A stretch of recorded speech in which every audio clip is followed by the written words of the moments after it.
of the United Kashmir People's National Party. Please, sir, go ahead. Thank you, Dr. Kushal Siraj, moderator of this meeting. Thanks. Ladies and gentlemen, I am privileged to speak on this very important topic, the women's rights in Afghanistan.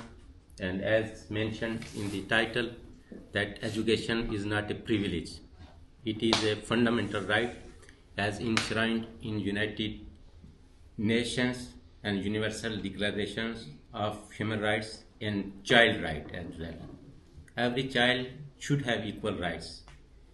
Whether a child is born in Afghanistan, in USA, Switzerland, Iran, Kashmir, Pakistan, India, they should have equal opportunities.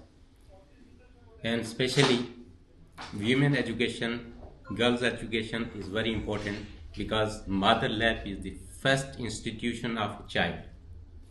Child start learning from whom? When a child starts speaking, he has lot of opportunity to spend time with mother. This is a natural thing. Every child is very connected with mother, and when a mother is educated, she is empowered.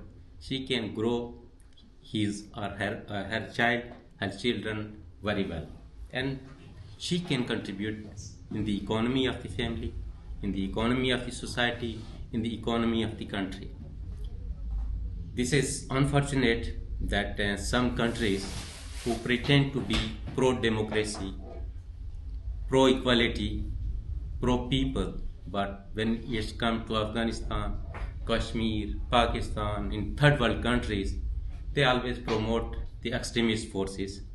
If we see in 1960s, 1970s, Afghanistan was very modern, and if you see the videos, photos, or if you do little bit research about Afghanistan, especially Kabul University schools, they were very much modern, like Paris, like Rome, like Switzerland, and they created proxies against Soviet Union. They trained Taliban, they gave them training, money, weapons, and they destroyed the whole society of the Afghanistan. Afghanistan has a very geopolitically very important, look at it in a position. It has transit to the Central Asia with Iran, Pakistan, and they used that land, and still they are using, because if we see the last government, when that government was toppled by Afghan Taliban, there were negotiations in Qatar, and powerful forces, they forced Afghan government to release at least 5,000 former commanders of the Taliban, and they in few weeks toppled the government, and now they are ruling Afghanistan. Still they have good relationship with many countries, and they are supporting them, they are funding them. These countries can influence them. They can ask them that women and girls should have equal rights. They should have right to education. If we see the early history of the Islam, in the era of Prophet Muhammad, Hazrat Khadija was very influential lady. She was a business lady, woman, and she spent a lot of money in the basic investment of the Islam. Many people, if even the youngest wife of the Prophet Muhammad, Hazrat Asha, people and women, they used to go to her to ask daily life matters, to consult with her. That was not so conservative society. I am talking about 1500 years ago. And this radical Islam systematically promoted in our regions. Same in Kashmir. Kashmiri women were forced to wear burqas because this is not in our culture. That an alien culture was imposed on Kashmiri women. Acids were thrown on their faces to cover your faces, but they retaliate against that. They stood against these extremist forces. And our society, thanks to our people, because our people, they have one positive thing.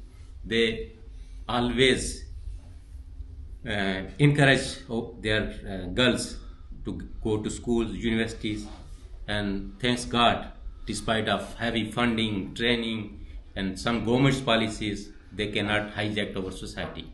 Even recently, they try in my hometown, Rawalakot, they ask women, you are not allowed to go alone in the markets. Somebody should accompany you, like your husband, father, or brother. But they rebel against that, and we stood with them. This is the moral duty of each and every person who are living in the Western countries, for example in Europe, in USA.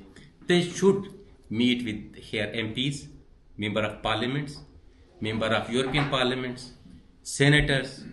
They ask them, if you are giving money to Afghanistan, this you must include this, that women should have equal rights. Without the equality, without the empowerment of women, a society cannot thrive, a society cannot progress, and they cannot be a prosperous and developed country. This is imperative that international community should make decisions that whether they like extremist societies. For example, in Iran, they were very modern. Who brought these mullahs in Iran? This is an open secret. There is nothing left behind. Everybody knows where this mullah was, who sent them in Iran, who trained Taliban, who created Daesh, Al-Qaeda, Al-Nusra. These are evils are promoted by some states, and they are trying to colonialize our resources. They have no love for Afghans, Kashmiris, and some governments, they are pretending to be the friend of Afghan people. If they are true friend of Afghan people, they should promote secular, progressive, peaceful Afghan people. They should give them space at all forums if they want a real change in Afghanistan, but they want status quo. They want to settle their scores with other countries, and they are still doing business with Taliban and our extremist forces. Sorry, I took too much time, and thank you very much for your kind attention. Women education is a fundamental right. You should have each and every child in the world. Thank you very much. I conclude.